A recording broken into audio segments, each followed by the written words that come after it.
আসসালামু আলাইকুম রহমতুল্লাহ বরকাতুহু। ভাইজান, আপনাকে একটা প্রশ্ন করতে চাই। প্রশ্নটা হলো, এই যে মানুষ মোবাইল ফোন নিয়ে এরকম বিজি ব্যস্ত থাকে এবং দিনে রাতে নাই ফোন মানে খুবই ব্যস্ততার মাধ্যমে গুরুত্বপূর্ণ সহকারে দেখে, কিন্তু মানুষ আমি বুঝি না এর ভিতরে কী পায়, আর এরা কী আছে এর ভিতরে, কী বিষয় নেয় মানুষ এরকম ঘাটাঘাটি করে।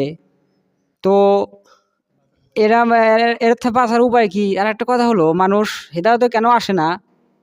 আর আরেকটা কথা হলো যে মানুষ মানে নামাজের দিকে আগ্রহ নাই, কিন্তু অথচ ফোন নিয়ে খুব আগ্রহ। তে মানে মানুষকে এ পথ থেকে বাঁচানোর মানে মূল উদ্দেশ্যটা কি? সেটা আপনার কাছে আমি জানতে চাই। তো আপনি তাহলে সেটা বলতে পারেন আর কি।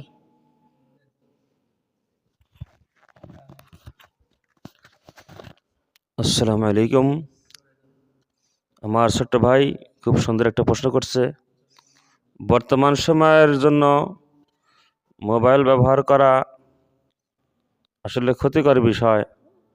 অনেক ছাত্রছাত্রী আছে যারা লেখাপড়া বাদ দিয়ে সবসময় মোবাইল নিয়ে ব্যস্ত থাকে। এরা তাদের অত্যন্ত ক্ষতিকর। এই জন্য এই মোবাইল পরিহার করা সবার জন্য প্রয়োজন। আমাদের প্রয়োজনে আমরা ব্যবহার করতে পারবো, তবে অপ্রয়োজনে ব্যবহার করা মোটেই আমাদের জন্য ঠিক হবে না।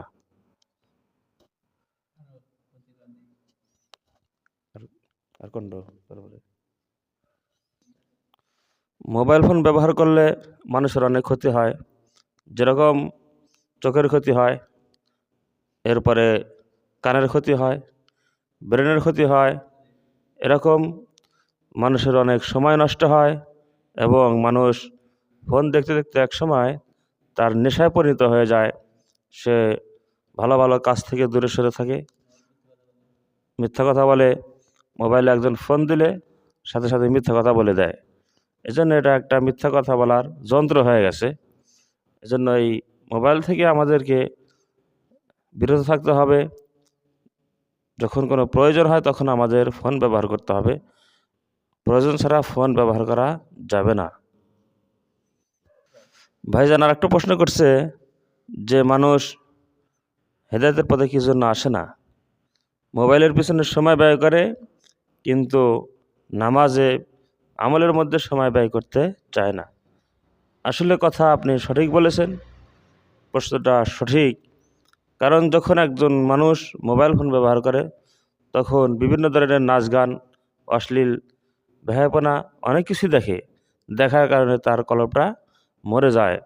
হাদিস শরীফের মধ্যে আসছে, যখন কোনো মানুষ একটা গুনাহ করে তখন তার কলবের মধ্যে একটা কালো দাগ পড়ে যায়, আর একটা গুনাহ করে আর একটা কালো দাগ পড়ে যায়।